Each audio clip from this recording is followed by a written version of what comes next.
আসসালামু আলাইকুম দর্শক, এই মুহূর্তের খবর ঠিক বাংলাদেশ সময় 11টা 3 মিনিটে আপনাদের সামনে হাজির হয়েছি।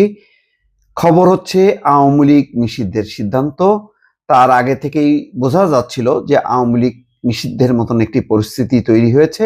মার্চ টু যমুনা ঘোষণা দিয়ে ইন্টারকন্টিনেন্টাল মোড়ে আন্দোলনকারীরা জড়ো হয়েছেন। তার আগে আওয়ামী লীগ নিষিদ্ধের দাবিতে অবস্থান কর্মসূচিতে জামাত নেতারা অংশ নিয়েছেন এবং লালদিঘির ময়দানে বিএনপি নেতা, বিএনপির মহাসচিব মির্জা ফখরুল ইসলাম আলমগীর বলেছেন যে 18 কোটি মানুষ আওয়ামী লীগকে চায় না। তারেক রহমান বিএনপির ভারপ্রাপ্ত চেয়ারম্যান তিনিও বলেছেন পতিত দল আওয়ামী লীগের পুনর্বাসন এদেশের জনগণ মেনে নেবে না। সব মিলিয়ে আর রাজনৈতিক দলগুলোর গোলটেবিল বৈঠক বা সর্বদলীয় বৈঠকের আর প্রয়োজন পড়েনি। অন্তর্বর্তী সরকার জরুরি বৈঠক ডেকেছিল যমুনায়। সেই বৈঠকে সিদ্ধান্ত নিয়েছে যে আন্তর্জাতিক অপরাধ ট্রাইব্যুনালে গণহত্যার বিচার কার্য শেষ না হওয়া পর্যন্ত আওয়ামী লীগের কার্যক্রম নিষিদ্ধের সিদ্ধান্ত নিয়েছে অন্তর্বর্তী সরকার। অর্থাৎ আওয়ামী লীগ পুরোপুরি নিষিদ্ধ আজীবন তেমনটা না, বলছে যে বিচার কাজ শেষ না হওয়া পর্যন্ত নিষিদ্ধ। শনিবার রাতে উপদেষ্টা পরিষদের বিশেষ বৈঠকে এই সিদ্ধান্ত হয়। বৈঠক শেষে সাংবাদিকদের এই সিদ্ধান্ত জানান আইন উপদেষ্টা আসিফ নজরুল। দর্শক, আর এর বেশি বিস্তারিত তথ্য এখনো পর্যন্ত গণমাধ্যমগুলোতে আসে নাই। আমি মানব জমিনের কথা বললাম, কাল বেলা কিছুক্ষণ আগে তারাও নিউজ করেছে।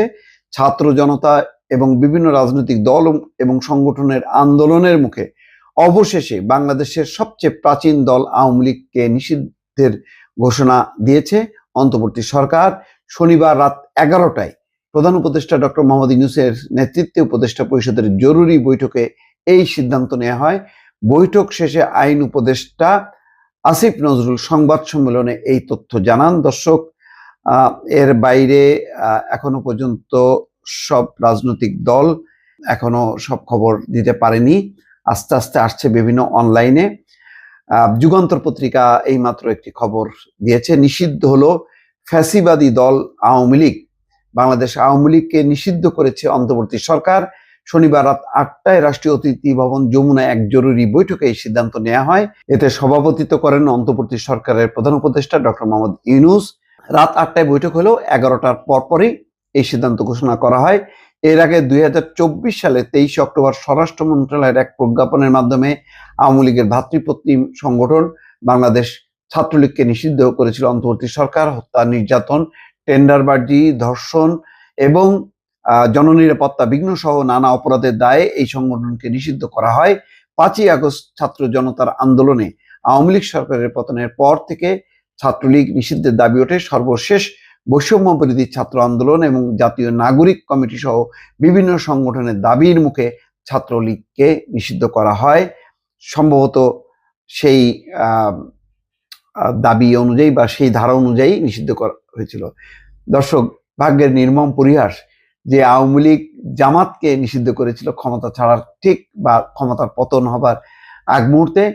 এখন অন্তর্বর্তী সরকার ক্ষমতা আসার 9 মাসের মাথায় আওয়ামী লীগকে নিষিদ্ধ হতে হলো। জামাতের আমির বলেছেন আওয়ামী লীগ নিষিদ্ধ করেই জনতা ঘরে ফিরবে।